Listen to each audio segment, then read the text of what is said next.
A estar en la sección de Hebreos 9 del 11 al 28. Yo le titulé al tema purificación completa a través de la sangre del Cristo que volverá, pero básicamente el texto trata de cómo Cristo quitó el pecado en medio, logró una purificación que en el antiguo pacto no era posible, que es la de la conciencia, y volverá ya no para lidiar con el pecado. En la primera parte del capítulo 9, el autor nos llevó de regreso a contemplar el tabernáculo terrenal y nos recordó que había un servicio constante de los sacerdotes en el lugar santo. Tenían que mantener encendido el candelabro, tenían que presentar los panes de la proposición cada sábado, y luego nos llevó al servicio del sumo sacerdote, donde una vez al año entraba al lugar santísimo y nos recordó que no sin sangre, para hacer expiación por los pecados del pueblo. El objetivo del autor era recordarnos la gravedad del pecado que Dios había instituido a través del sistema sacrificial y el costo violento que era necesario para expiarlo o para cubrirlo con el fin de satisfacer la justicia de Dios. También el objetivo del autor era contrastar la labor sacerdotal de los levitas y el servicio sacerdotal del sumo sacerdote levítico con el servicio sumo sacerdotal de Cristo, que no entró al santuario terrenal, sino al celestial, que era el verdadero, de lo cual el terrenal era sombra y figura, y no entró muchas veces, sino una vez y para siempre, con su propia sangre, y no logró un perdón temporal como lo lograban en el sacerdocio levítico, sino una eterna redención. El resto del capítulo él va a seguir construyendo acerca del mayor alcance de estos sacrificios y cómo el sacrificio de Cristo llega a un mayor nivel de purificación que el antiguo pacto no alcanzaba. Terminamos viendo los versículos 11 y 12, vimos cómo el versículo 10 empieza anunciándonos que el tiempo de rectificar, de volver al inicio, de volver a la comunión con Dios, de la reforma, empezó cuando Cristo apareció como sumo sacerdote, y eso fue en el momento de su muerte en la cruz, pero él es sumo sacerdote de los bienes venideros. Entonces eso es decir, de los beneficios que estaban por venir luego de su resurrección y ascensión, empezando por ser el primer beneficio, la recepción del Espíritu Santo como promesa y de inauguración del nuevo pacto, porque el nuevo pacto anunciaba que primero él iba a poner su espíritu en nosotros. Eso lo aclara Ezequiel, no Jeremías, para que luego sucediera lo que profetizó Jeremías, que su ley fuera puesta en nuestro corazón y en nuestra mente.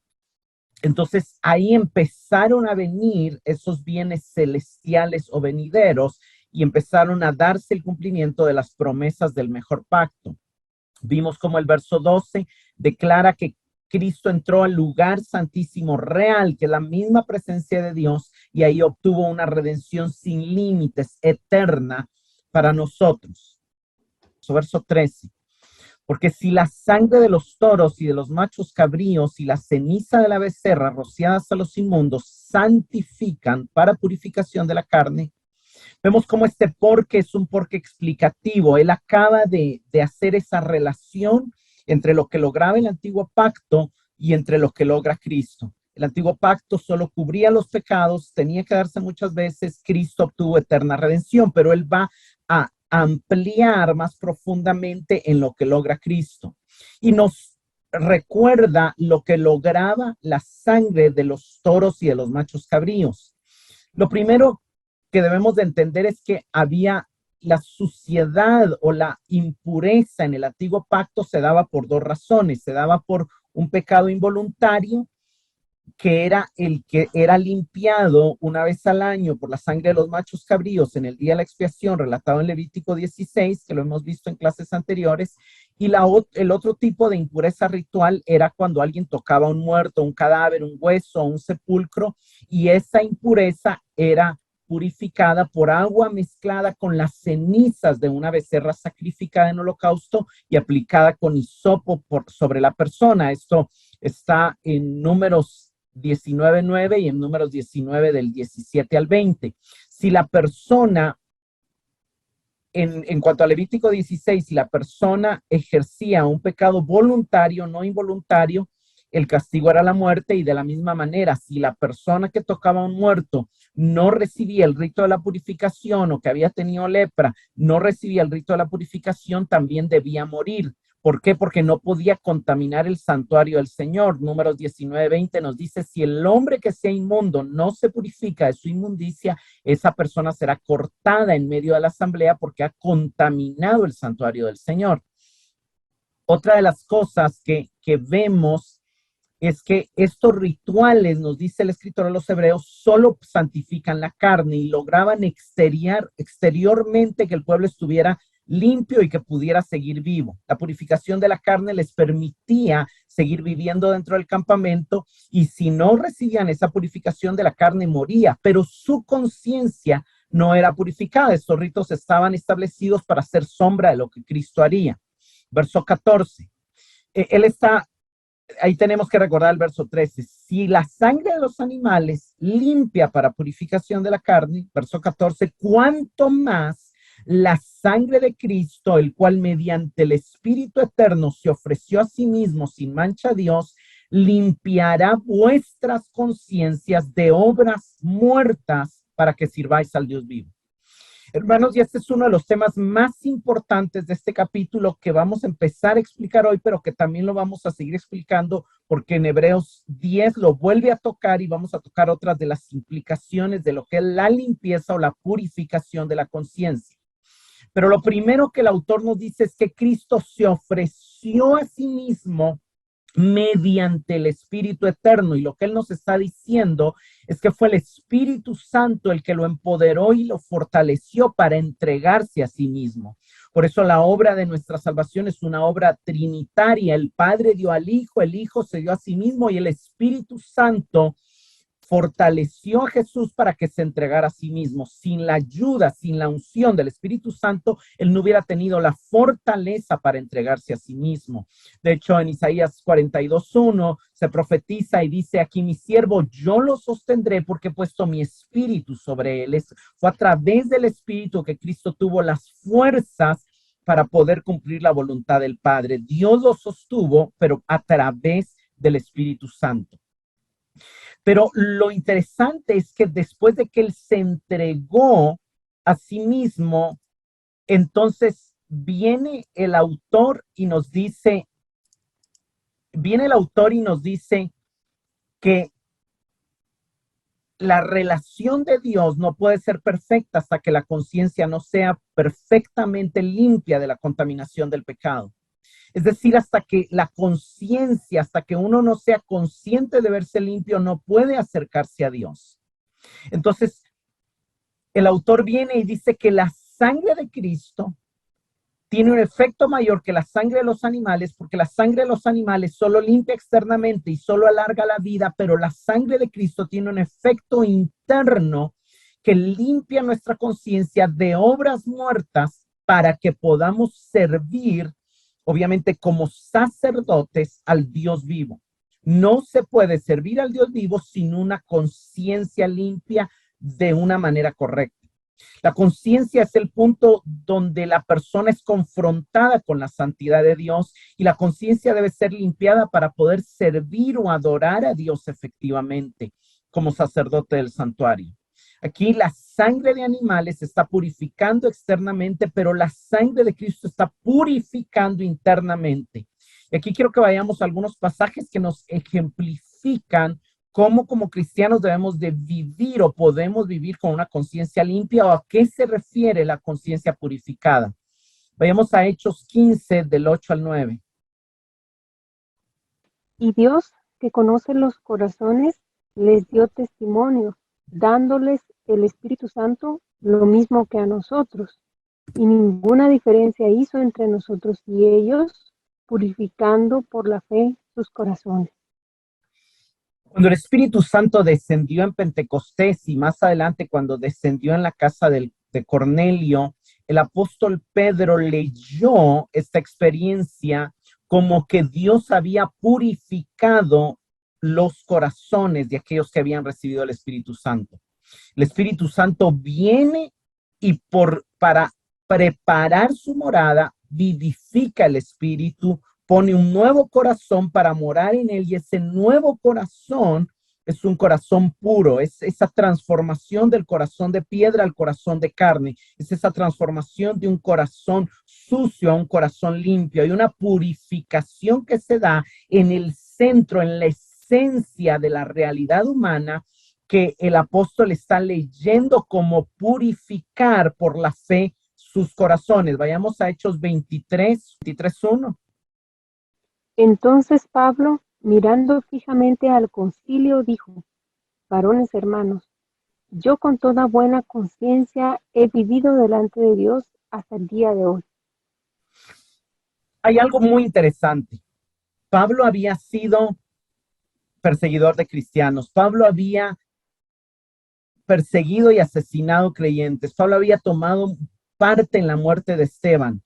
Desde el punto de vista cristiano, o sea, no podían olvidarse que él había perseguido a la iglesia. Desde el punto de vista del sumo sacerdote, enfrente de quien está hablando, el sumo sacerdote le manda a dar una bofetada porque el sumo sacerdote está pensando dentro de sí mismo, ¿cómo puede este hombre decir que tiene una conciencia limpia cuando no usó las cartas que le dimos para que matara a los cristianos de Damasco, sino que se cambió de bando? ¿Cómo podía tener una conciencia limpia alguien que había traicionado al judaísmo, al fariseísmo, a la religión de sus padres, a la escuela del mejor maestro de Israel?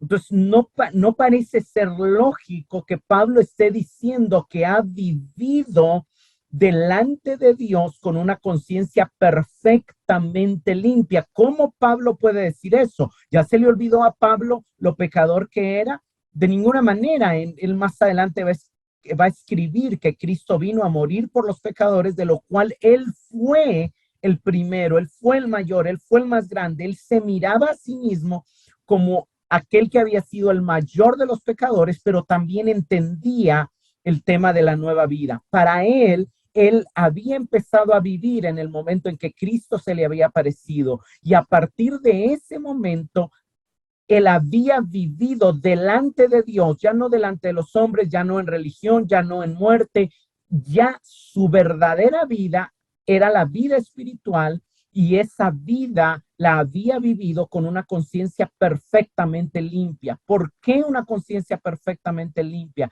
Porque él entendía su cambio de identidad, él se sabía y se reconocía ahora como un hijo de Dios, como alguien que había sido santificado, lavado, justificado, purificado por la obra de Cristo. Fue algo que Cristo seguramente le dio a conocer, o que él, después de su encuentro con Cristo y de su meditación de las Escrituras y de su entendimiento de la inauguración del nuevo pacto, logró entender. Vayamos a 2 Corintios 1:12. Tenemos un motivo de orgullo, y es que nuestra conciencia nos dice que nos hemos portado limpia y sinceramente en este mundo, y especialmente en mi relación con ustedes. Nosotros no nos guiamos por la sabiduría humana, sino que confiamos en la gracia de Dios. Vean, Pablo no está diciendo que él ya no cometa errores. Pablo no está diciendo que él a veces haga lo que no quiere hacer. Lo que él está diciendo es que su conciencia limpia viene de la gracia de Dios. Él logró ver que lo que había hecho, lo había hecho en muerte a sus delitos y pecados, lo había hecho en ceguera, en esclavitud al pecado, lo había hecho el hombre muerto, pero él logró comprender que ese hombre muerto había sido crucificado con Cristo en la cruz. Él miraba y se miraba a sí mismo y miraba a todos los creyentes como aquellos que portaban una nueva vida, una nueva identidad, y esa vida era lo que importaba. En esa nueva vida que había empezado recientemente, él había vivido con una vida perfecta, con una conciencia perfectamente limpia. ¿Por qué? Porque él estaba disfrutando de la justificación recibida por Cristo y de la santificación que el Espíritu había operado en él en el momento de darle nueva vida y de entrar a habitar en él. Entonces, él decía que su satisfacción era el testimonio de una conciencia limpia, que en la santidad y en la sinceridad viene de Dios, y que se ha comportado hacia los creyentes buscando esa dirección del Espíritu Santo, no buscando apoyarse en su sabiduría carnal, en su conocimiento como fariseo, sino en la gracia de Dios, en la vida de Cristo, en la vida del Espíritu. Y el punto de la conciencia purificada, hermanos, no es que ya no, obviamente, reconozcamos que seguimos lidiando con el pecado. El punto es que la conciencia purificada nos permite vernos como justos, nos permite vernos como santos, nos permite leernos desde nuestra nueva identidad en Cristo, aunque todavía lidiemos con el pecado. Dios declaró que nuestro pasado y nuestra vieja naturaleza murieron en la cruz, y aunque todavía aparecen como vestidura, nos podemos despojar, pero ya es algo externo a nosotros. Cuando Pablo habla del viejo hombre, en Efesios dice: despojaos, ya no es parte de ustedes, ya no es lo que eres, ya no es lo que te define, es algo que quedó ligado a ti, pero de lo cual tú puedes despojarte. Entonces, no quiere decir que no vamos a luchar contra el pecado, quiere decir que vamos a estar atentos a despojarnos de él, pero quiere decir que ya no vamos a leernos, a estar conscientes de nosotros mismos por nuestras acciones, sino por lo que Dios dice en su palabra y por la obra que Cristo ha hecho en nosotros a través de llevarnos a poner la fe en él.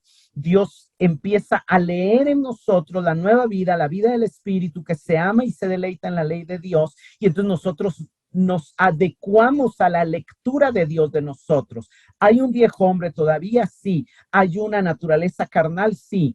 Pero mi conciencia me dice que yo soy mi espíritu, que yo soy mi nueva vida, que mi corazón es el nuevo que tiene la ley de Dios, que mi mente es la mente de Cristo, o que está unida a Cristo en mí, y que yo me debo de leer como un hijo de Dios que ama a Dios, que se deleita en su ley y que ama a los demás. Entonces, el entender lo que Cristo hizo, el entender lo grande del sacrificio de Cristo, nos hace vernos como santos, como justos, como hijos que todavía batallan contra el pecado, que todavía batallan contra el mundo, que todavía batallan contra el enemigo, pero que vale más lo que Cristo nos confirió, lo que Cristo nos concedió, y lo que buscamos es llevar a la práctica y a la manifestación lo que ya Cristo hizo legalmente y espiritualmente en nosotros.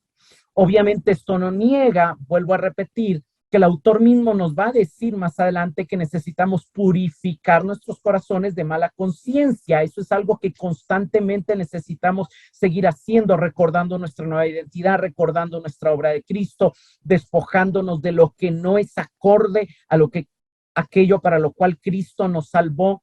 Pero el punto es que la sangre de Cristo es poderosa, no solamente para limpiar la carne, sino para limpiar nuestra conciencia, cambiando la manera en que nosotros nos percibimos a nosotros mismos. Bajo el antiguo orden no se podía alcanzar una purificación completa, extendida a la conciencia. Eso solo fue posible a través del sacrificio de Cristo. Los creyentes del antiguo pacto sabían que por su pecado no podían ni intentar acercarse a Dios por su conciencia no purificada. Pero como creyentes del nuevo pacto, sabemos que por la obra de Cristo, por su justificación efectuada en nosotros, nosotros tenemos libertad y libre acceso para acercarnos a Dios en oración, en adoración y alabanza. ¿Por qué? Porque somos sus hijos. ¿Por qué? Porque Él limpió, nos dio nueva vida, nos dio vida espiritual, porque nacimos de Dios, porque somos justificados, porque cuando llegamos delante de Dios, Dios no ve nuestro pecado, sino ve la justicia de Cristo vistiéndonos.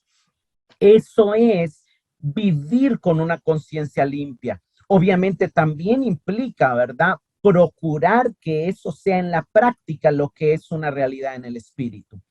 Verso 15, así que por eso es mediador de un nuevo pacto, para que interviniendo muerte para la remisión de las transgresiones que había bajo el primer pacto, los llamados reciban la promesa de la herencia eterna.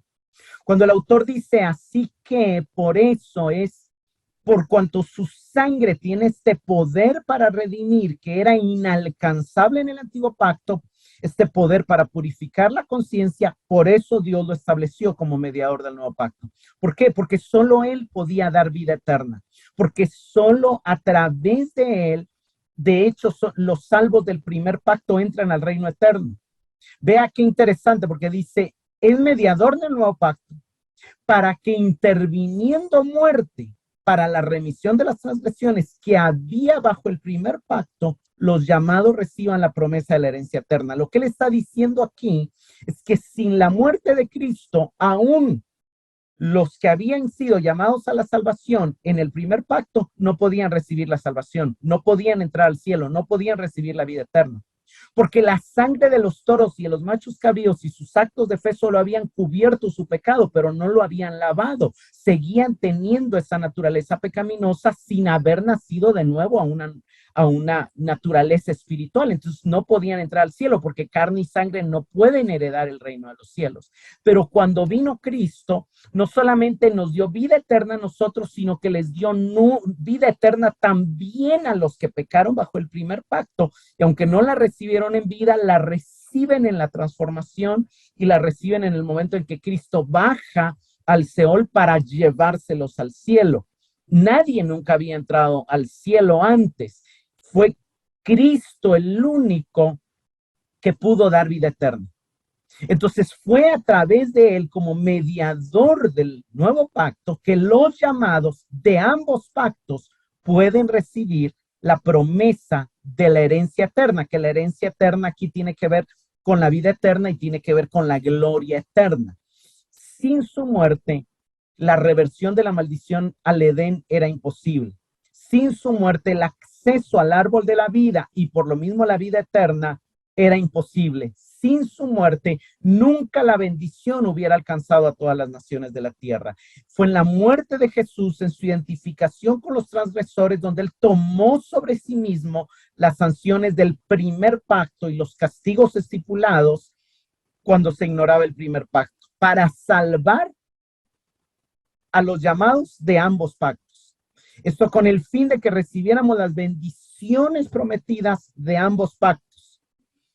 Las mejores promesas del nuevo pacto, pero también las bendiciones del primer pacto. Entonces él viene y con su muerte inaugura el primer pacto, y eso es lo que va a decir en los siguientes versículos, versos 16 y 17, porque donde hay pacto es necesario que intervenga la muerte del testador. Algunas traducen testamento, pero es la misma palabra pacto.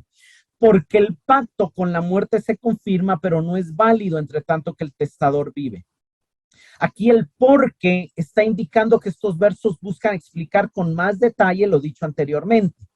Y lo que él está diciendo aquí es que el pacto, la palabra pacto, testamento, significa pacto, alianza, contrato, testamento, y la palabra testador viene del griego diatemenos, de la raíz diatemeni, que significa decretar, arreglar, disponer, destinar, hacer un pacto, hacer una alianza, hacer un testamento. Y esa es la palabra que se usa en Hebreos 8:10 cuando dice, este es el pacto que haré, que podríamos decir, este es el pacto cuando Dios prometió a través de Jeremías, el nuevo pacto, dijo, este es el pacto que decretaré, que dispondré, que testaré. Este es mi testamento. Esto se va a inaugurar por medio de muerte, por medio de sangre. Y esto le da sentido a la explicación de Jesús en la noche de la Santa Cena, cuando él dice, esta es la sangre del nuevo pacto. Este es el nuevo pacto en mi sangre. El nuevo pacto se va a inaugurar con mi sangre, y también le da sentido cuando él dice que era necesario que el Cristo padeciera y resucitara. Los fariseos no habían alcanzado a entender que cuando Dios anunció el primer pacto, eso iba implícito con un anuncio de muerte. No había pacto sin sangre derramada.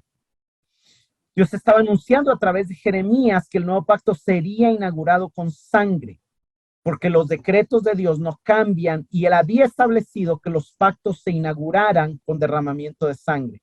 El enfoque de estos versos no es tanto el testamento como algo que se da para recibir una herencia, sino la muerte de una víctima en la mediación sacerdotal que inaugura un pacto. Yo creo que estos versos los traducen mejor. Por ejemplo, la Biblia textual, tercera edición, dice, porque donde hay un pacto es necesario que intervenga la muerte del destinado al sacrificio, porque un pacto es firme sobre víctimas muertas, pero no tiene vigencia mientras viva lo pactado. La Biblia, el Código Real, dice algo muy similar, porque donde hay pacto es necesario que intervenga la muerte de la víctima pactada, porque un pacto es firme si están presentes las víctimas muertas que sirvieron de símbolo del pacto, pues no tendrían valor mientras lo pactado viva. Hermanos, en el Antiguo Testamento un pacto se ratificaba, se inauguraba, entraba en vigencia cuando se hacía un sacrificio, y en el sacrificio había como un juramento y se rompía en pedazos el sacrificio, y entonces se pasaba en medio del sacrificio y cada uno decía: si yo no cumplo el sacrificio, que yo termine como este animal. O sea, la parte ratificante invocaba una maldición sobre sí mismo cuando juraba, asumiendo el compromiso de cumplir con los términos del pacto. En la transacción, la parte ratificante se representaba por esos animales designados para el sacrificio. De hecho, es algo que Dios hizo con Abraham. Estaba en las muertes y entonces Dios pasó en forma de una llama, pero Abraham estaba medio dormido y no pudo verlo, pero él caminó en medio de las víctimas sacrificadas, y también lo hacían los sacerdotes. Y aquí quiero que vayamos a Jeremías 34:18, donde vemos cómo ese sangriento descuartizamiento de los animales representaba la muerte violenta que le iba a tocar al que no cumpliera con su pacto. Vayamos a Jeremías 34:18. Y en cuanto a los hombres que violaron mi pacto por no haber guardado las condiciones del pacto que hicieron en mi presencia, cuando cortaron el becerro en dos y pasaron entre sus partes. Cortaron el becerro en dos, pasaron entre sus partes diciendo que iban a cumplir el pacto, pero no lo cumplieron. Entonces, por eso viene el juicio, por eso viene la invasión babilónica, por eso vienen los juicios. ¿Por qué? Porque ellos mismos pronunciaron una maldición sobre sí mismos cuando hicieron este acto. Ellos mismos dijeron: si no cumplimos con este pacto, que seamos como este becerro. Y definitivamente muchos murieron a espada por ellos mismos haberse comprometido. Cuando decimos Dios es un Dios de pactos, no está hablando de transacciones monetarias, está hablando de algo sangriento, de algo serio, de algo muy, muy fuerte. Y de alguna manera es importante entender eso. Verso 18 al 21 dice: de donde ni aún el primer pacto fue instituido sin sangre, porque habiendo anunciado Moisés todos los mandamientos de la ley a todo el pueblo, tomó la sangre de los becerros y de los machos cabríos con agua, lana, escarlata y hisopo, y roció el mismo libro y también a todo el pueblo, diciendo: esta es la sangre del pacto que Dios os ha mandado. Y además de esto, roció también con la sangre el tabernáculo y todos los vasos del ministerio. Hermanos, el autor nos está mostrando que aún el primer pacto fue instituido con sangre. Eso está muy, muy claro. Y vemos cómo Moisés, cuando inauguró el pacto con el pueblo, entre Dios y el pueblo, derramó sangre, la roció sobre las tablas de la ley, el libro mismo, que era el lugar de mediación del pacto, y la roció sobre el pueblo que se estaban comprometiendo a obedecer esas tablas de la ley, y la roció también sobre el tabernáculo y los vasos del ministerio, que eran los elementos que se iban a usar para la celebración de las fiestas del día de la expiación y para los sacrificios, y para ir mediando y regulando esa relación cuando hubieran obviamente faltas a la misma. Era obviamente, como hemos explicado, Dios en su gracia instituyó el sistema sacrificial para que el hombre tuviera un medio de acercarse a él y de tener comunión con él, de lo cual sin el sistema sacrificial no hubiera sido posible. Esto lo leemos en Éxodo. Vayamos a Éxodo 24, del 6 al 8. Moisés tomó la mitad de la sangre y la puso en vasijas, y la otra mitad de la sangre la roció sobre el altar. Luego tomó el libro del pacto y lo leyó a oídos del pueblo, y ellos dijeron: todo lo que el Señor ha dicho haremos y obedeceremos. Entonces Moisés tomó la sangre, la roció sobre el pueblo y dijo: he aquí la sangre del pacto que el Señor ha hecho con vosotros, según todas estas palabras. Vemos que muy claramente Moisés roció la sangre sobre el pueblo y sobre todos los utensilios, ¿verdad? Sobre el libro del pacto, sobre el tabernáculo.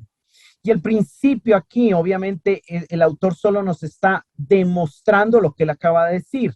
Y él sigue, o sea, toda esta sección, él está hablando de la importancia de la sangre. El principio de la muerte representativa, explicado en los versos 16 y 17, ocurrió en la inauguración del primer pacto, y lo que él está mostrando es esta relación íntima que hay entre el pacto y la sangre sacrificial. Verso 22. Y casi todo es purificado según la ley con sangre, y sin derramamiento de sangre no se hace remisión. Hermanos, cuando él dice casi todo, él está hablando algunas cosas físicas y algunos alimentos, obviamente no se necesitaban sangre. Un vaso se podía purificar con un lavamiento de agua, y generalmente los panes eran santos cuando no llevaban levadura. Entonces se purificaban sin el agregar levadura, porque la levadura era algo que, digamos, iba a ser como figura de la contaminación del pecado.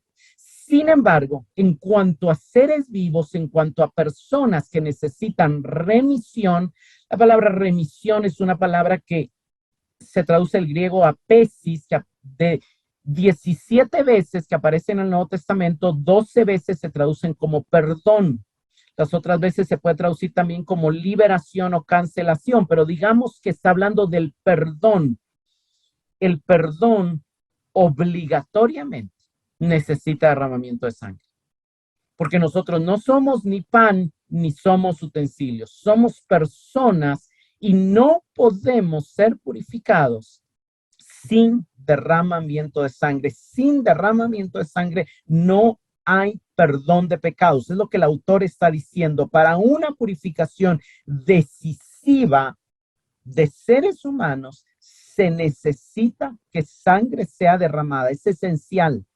En el verso 7, el autor nos mostró que la sangre es el medio de acceso a Dios. El sumo sacerdote podía entrar una vez al año, pero no sin sangre, no sin sangre. Necesitaba sangre para entrar. Del verso 16 al 18, el autor nos acaba de mostrar que para inaugurar y activar un pacto se necesita sangre. El pacto no se activa si no hay derramamiento de sangre. Pero aquí en el 22 nos muestra que la sangre es necesaria como medio para recibir perdón. Entonces, él nos está mostrando la importancia de la sangre para tener acceso a Dios, para inaugurar un pacto y para recibir perdón. Son tres usos diferentes que le dan la importancia a la sangre. ¿Por qué?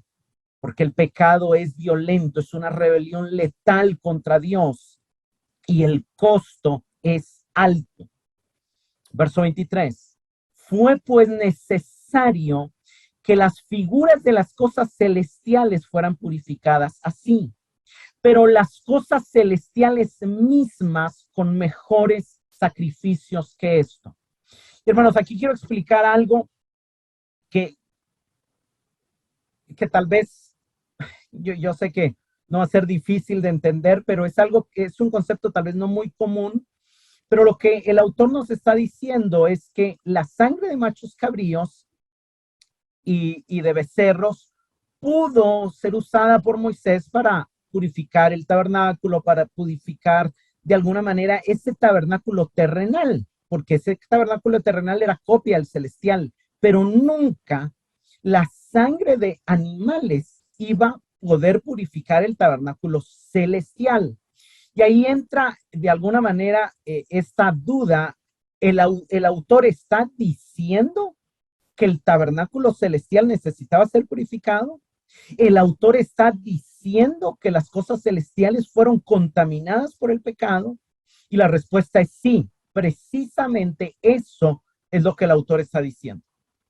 Y lo que el autor está diciendo es que así como el tabernáculo de Moisés representaba todo el reino de Cristo, tanto en los cielos como en la tierra, y así como el pueblo de Israel era purificado y tenía acceso a Dios a través del tabernáculo y del templo, la iglesia y el reino de Dios global tiene acceso y tiene comunión con Dios no solamente a través de cosas terrenales, sino a través de cosas celestiales.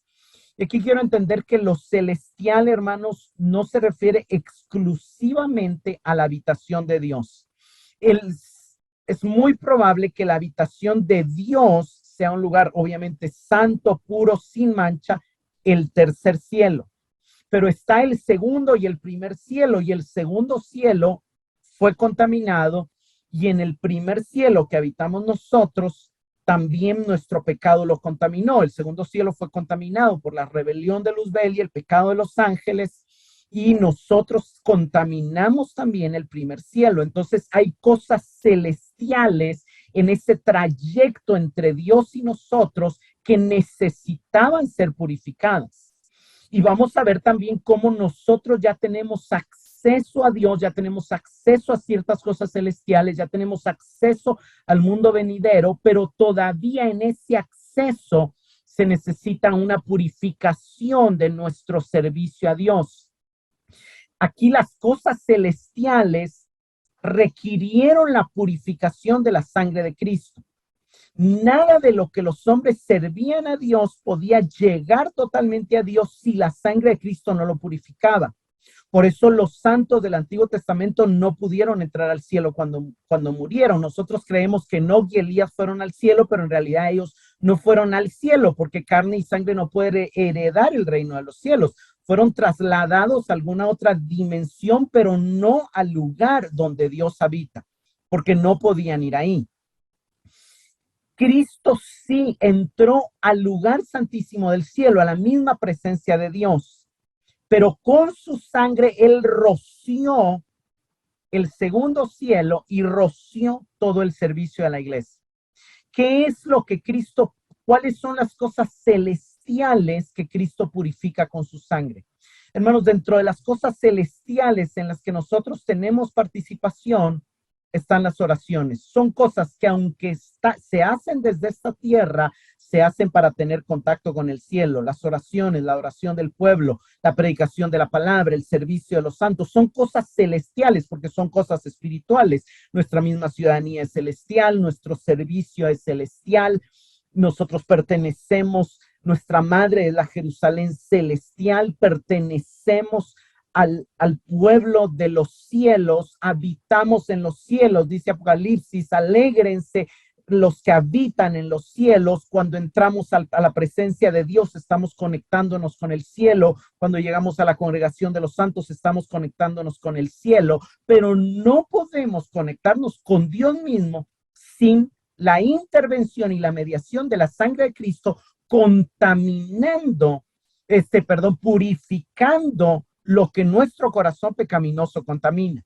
Entonces, por ejemplo, el sumo sacerdote purificaba el altar del incienso. Veamos algunas de las cosas sobre las cuales los sacerdotes rociaban sangre o Moisés roció sangre. ¿Qué significa? En la sombra, la sangre era tirada sobre el altar del incienso. En la realidad, Cristo purifica nuestras oraciones. Hermanos, nuestras oraciones son celestiales, son cosas celestiales porque provienen del Espíritu, porque provienen de nuestra ciudadanía celestial, de nuestra naturaleza celestial y espiritual. Nuestra oración brota de nuestro espíritu, brota de esa vida nueva que ama a Dios y que desea tener comunión con Él, brota de ese clamor genuino por la voluntad de Dios, pero muchas veces al ser expresada por nuestra boca y al ser mezclada con nuestros pensamientos, se mezcla y sale por nuestra boca contaminada por intenciones egoístas. Y entonces sube como un incienso a Dios, pero antes de que llegue al Padre, entonces Cristo viene y rocía su sangre sobre esas oraciones para que al Padre entre solo lo que provino del Espíritu, pero no llegue al Padre las cosas que provinieron de intenciones egoístas o malvadas o de la búsqueda de lujos y deleites de nuestras propias pasiones, como dice Santiago. Entonces Cristo tiene ese cuidado de purificar el incienso celestial, que según Apocalipsis son las oraciones de los santos. Y así, de alguna manera, en Efesios nos muestra esta interacción, nos dice que hemos sido bendecidos con toda bendición espiritual en los lugares celestiales, que Cristo se sentó en los lugares celestiales por encima de todo principado, potestad, poder, señorío y nombre. En Efesios 1:3, en el 20, en el 2:6 dice que Él nos hizo sentar con Cristo en los lugares celestiales. En el 3:10 nos dice que tenemos la tarea de dar a conocer la multiforme sabiduría de Dios a los principados y potestades en los lugares celestiales. Pero en el 6:12 nos recuerda que tenemos una lucha contra principados, potestades y gobernadores y huestes en los mismos lugares celestiales. Entonces, en la misma vida espiritual tenemos acceso a la bendición y tenemos lucha. Entonces, cabe resaltar que como iglesia nosotros tenemos una manifestación en la tierra y también tenemos una manifestación predicando el evangelio en el mundo espiritual ante los principados y las potestades. Y en esa predicación puede ir también mezclada nuestra carne, pero para que llegue allá y sea efectiva, Cristo purifica. Cristo purifica nuestro testimonio espiritual en los cielos, en este ámbito de las cosas celestiales. En el lugar santísimo, el lugar santísimo del tabernáculo terrenal representa la misma presencia de Dios. Eso no necesitaba purificación. ¿Por qué? Porque Dios, la misma presencia de Dios, el tercer cielo, digamos, no necesita purificación, porque Dios habita en las alturas, en la santidad, en una luz inaccesible. Pero lo que necesitaba ser purificado eran las regiones celestes en el segundo cielo. Y ese movimiento de cosas que se da entre nuestro cielo y el tercer cielo. Entonces, Cristo está purificando nuestra interacción con el Padre cada vez que oramos, cada vez que servimos. Esos lugares, digamos, como la corte celestial donde Satanás tuvo acceso, eso fue purificado por la sangre de Cristo. Sus lugares de habitación angélica en los cuales hubo una rebelión de Satanás y de muchas otras ángeles caídos que hoy son principados y potestades, cómo se formó el reino de las tinieblas, eso fue purificado por la sangre de Cristo. El autor mencionó en los versos 18 al 21 que Moisés roció el libro y eso quiere decir Jesús rociando, es una figura de Jesús rociando las predicaciones, Jesús rociando nuestra interpretación y nuestra predicación de la palabra.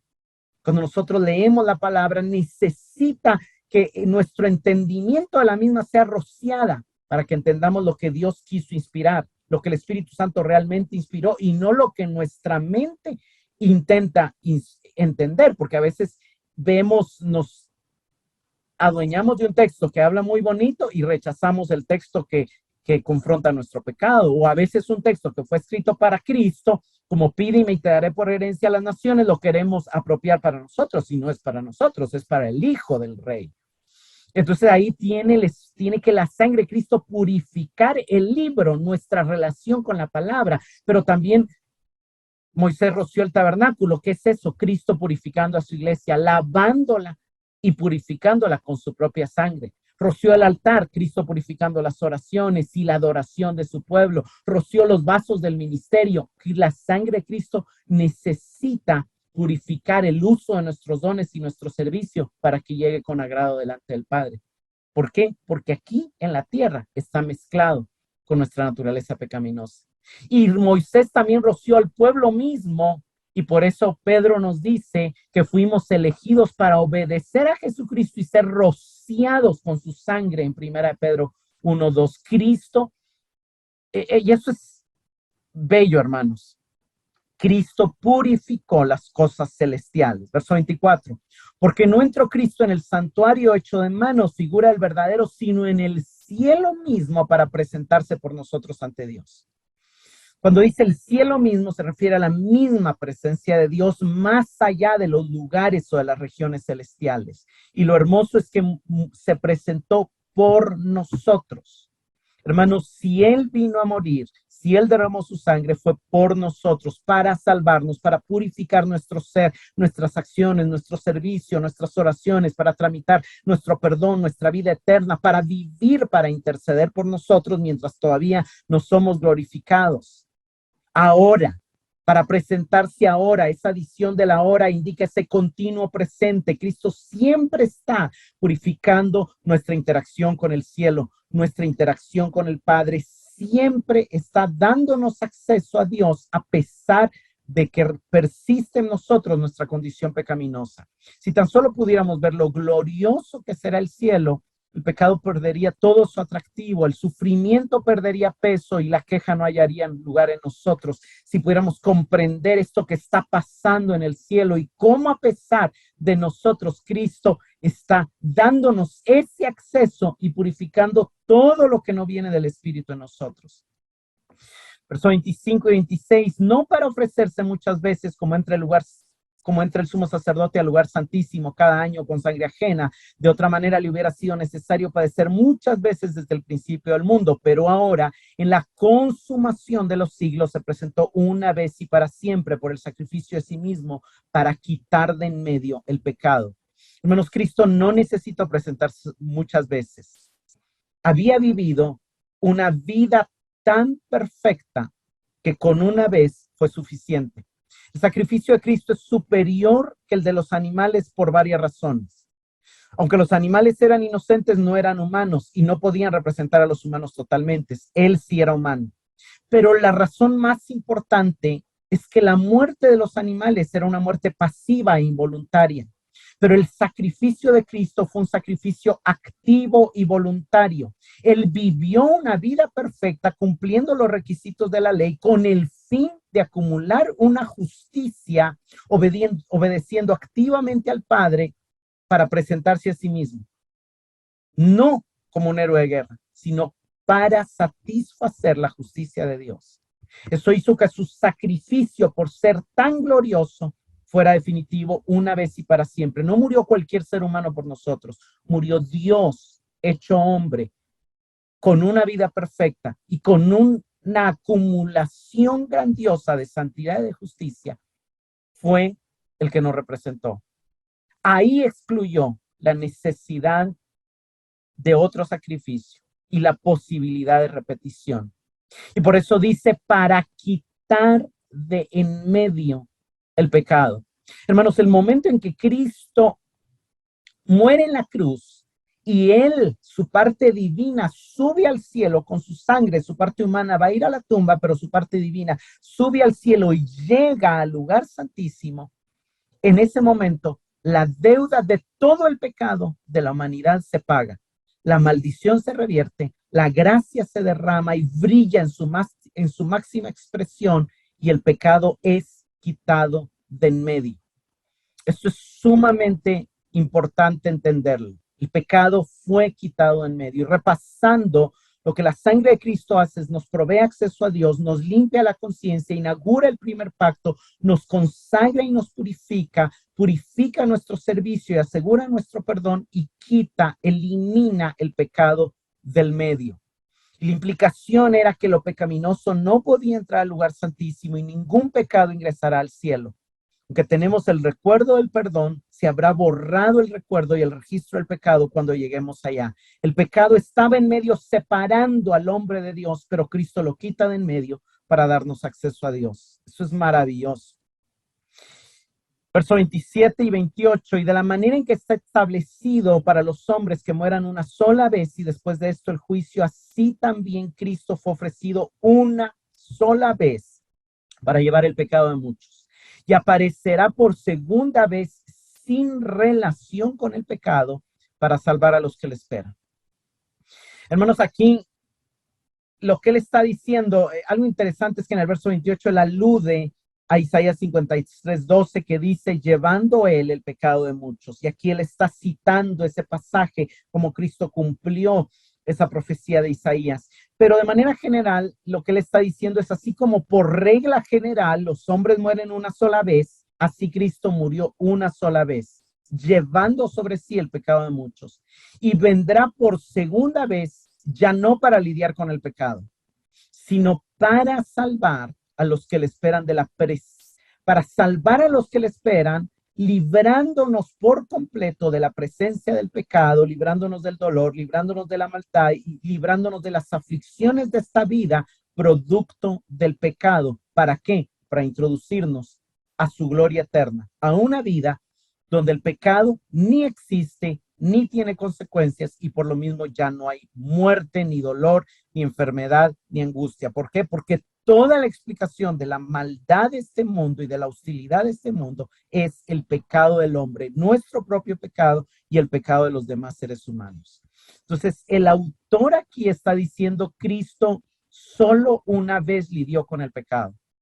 Hermanos, el mundo dice solo se vive una vez, pero eso no es cierto. Aquí se vive una vez y se vivirá una segunda vez, ya sea disfrutando del reino eterno de Dios o sea sufriendo en el fuego del infierno. Habrá un juicio Y la única etapa, la única posibilidad de ser purificados del pecado es ahora, antes de su venida.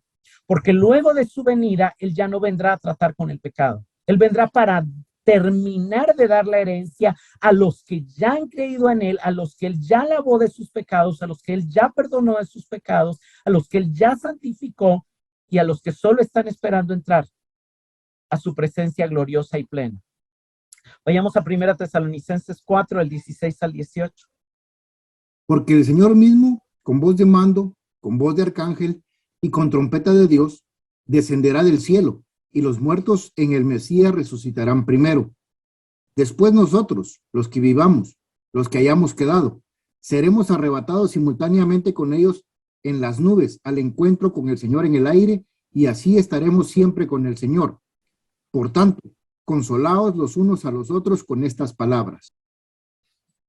La segunda venida es un tema de consuelo y de esperanza, no es un tema de temor. La certeza de que Él volverá es la certeza de que ya nada nos separará de Él, de que estaremos siempre con el Señor, como dice el final del verso 17. Esa es nuestra esperanza. Esa es nuestra limpia conciencia, la certeza de que Él ya nos perdonó, ya nos abrió acceso a Dios y ya solamente vendrá para llevarnos a su presencia. Es un motivo de aliento, es un motivo de esperanza. Hermanos, hay mucho mal entendimiento de la segunda venida de Cristo y algunos dicen que Él va a venir a pelear y Armagedón y aquí allá. Ningún pasaje de la Escritura dice eso. No tengo tiempo para entrar en mucho detalle, pero en Apocalipsis 19, del 11 al 14, cuando Él viene, en Apocalipsis 14, del 14 al 20, Él viene en la nube blanca, como dijo que vendría a cosechar el trigo. Y otro ángel viene a derramar la ira sobre la vid, sobre la maldad. Pero Él solo viene a traer su trigo, su pueblo, la mies que es mucha.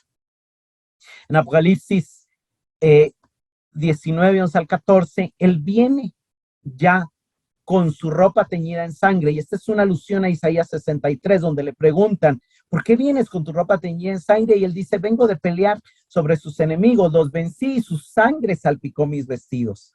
Lo que está diciendo Apocalipsis 19 es que Él ya viene de la victoria. Él ya no viene a pelear una batalla porque Él la batalla la peleó y la ganó en la cruz. Él ya viene con muchas diademas en su cabeza, con las muchas conquistas que obtuvo en la cruz. Él ya viene con un título de Rey de Reyes y Señor de Señores. Él no viene a pelear contra nadie. Él viene a asumir el reino y la posición que ya tiene en el cielo como Rey, que ya tiene desde que el Padre le dio toda potestad sobre el cielo, sobre la tierra y debajo de la tierra. Él ya viene victorioso de la batalla que ganó en la cruz. Solo está esperando que sus enemigos sean puestos por estrado de sus pies. Entonces, ¿a qué viene Él? A sentarse en un trono donde sus enemigos ya fueron vencidos por el Padre. Y a ver que esos enemigos, que esa maldad, que ese pecado, que ese viejo hombre ya no exista más en el mundo venidero. El punto es que Él ya no viene a lidiar con el pecado, ni con la maldad, ni con el enemigo. No hay ninguna batalla final de Armagedón, o por lo menos no entre Cristo y ningún enemigo. Lo que va a haber es la manifestación y el establecimiento de su victoria, perfeccionando nuestra salvación. Él viene solamente para transformarnos y glorificarnos. Él viene a salvar a los que esperan en Él. Ya no viene a lidiar con el pecado. En el pecado, Él lo resolvió con esa preciosa sangre. Y hermanos, aquí el punto es que lo que quiero agregar aquí es que la referencia que el autor hace al regreso de Cristo a los que le esperan toma su fuerza en el contexto de la analogía de la secuencia de eventos del día de la expiación.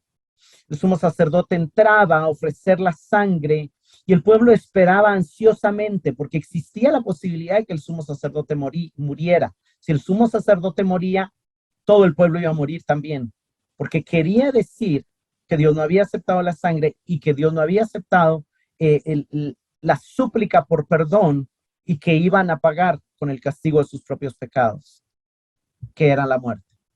Entonces ellos esperaban en ayuno, en lamento, con ansias la salida del sumo sacerdote, porque su reaparición saliendo del tabernáculo les daba la seguridad de que la ofrenda había sido aceptada por Dios. Lo que el autor nos está diciendo es, señores, es seguro que Él volverá, porque la ofrenda fue aceptada por Dios. Él quitó de en medio nuestro pecado. Dios ya no va a recordar nuestro pecado. Nuestro pecado ya no es un problema para Dios. Eso no es permiso para pecar. Eso no es libertad para pecar. Porque si entendemos lo grave del pecado, vamos a valorar la sangre de Cristo derramada, su vida perfecta y justa para salvarnos, y vamos a buscar imitarle y amarle y seguirle. Pero el autor sí quiere darnos la certeza de que el Padre aceptó el sacrificio del Hijo y su regreso por nosotros es seguro, y eso nos asegura las bendiciones de la redención eterna para nosotros. Anhelamos su venida, ¿por qué? Porque anhelamos verlo a Él, porque anhelamos disfrutar de la completa herencia que Él nos ha otorgado en el Espíritu y nos la va a dar en lo físico.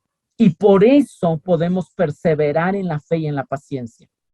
La pregunta también que el autor hace implícitamente es, ¿le estamos esperando con ansia? ¿Le estamos esperando con expectación anhelante? ¿Vivimos anhelando la transformación con la certeza de que Él ya nos perdonó y vive para interceder por nosotros, para purificar nuestro servicio a Dios de manera constante? Es interesante que cuando Cristo habla de su venida, solo medio capítulo habla un poco de algo que no es cronológico, pero la segunda parte del capítulo 24 y todo el capítulo 25 habla de la importancia de saber cómo esperarle. Y en Mateo 24, 45 y 46 nos dice que la manera de esperarle es haciendo lo que Él nos ha llamado a hacer. Hermanos, si le estamos esperando, la evidencia es que buscamos ser fieles en el cumplimiento de nuestro ministerio. Michael Kruger comenta, solo anhelamos su venida si le anhelamos a Él. Anhelar su venida no es querer escapar de los terribles juicios que algunos pintan, no es querer huir de la marca y el sello del anticristo que otros imaginan, no es querer escapar del dolor que podamos estar atravesando. Anhelar su venida es anhelarlo a Él. Anhelar su venida es servirle con amor mientras Él regresa. Esa es la marca del verdadero creyente.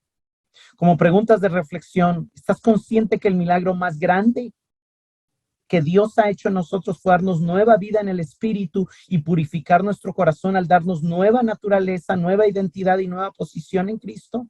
¿Has abrazado esta nueva identidad? ¿Te ves y te lees a ti mismo como hijo, como luz, como justo, como santo, sin negar que sigues lidiando y batallando contra tu naturaleza pecaminosa, contra el diablo y contra el mundo? ¿Notas la importancia de la sangre para lograr perdón, inaugurar el pacto, darnos acceso a Dios? ¿Qué te dice eso de la gravedad del pecado y de las consecuencias de incumplir un pacto? ¿Te impacta el gran amor y valor que el Señor te asignó al vivir una vida perfecta con el fin de entregarla a tu favor?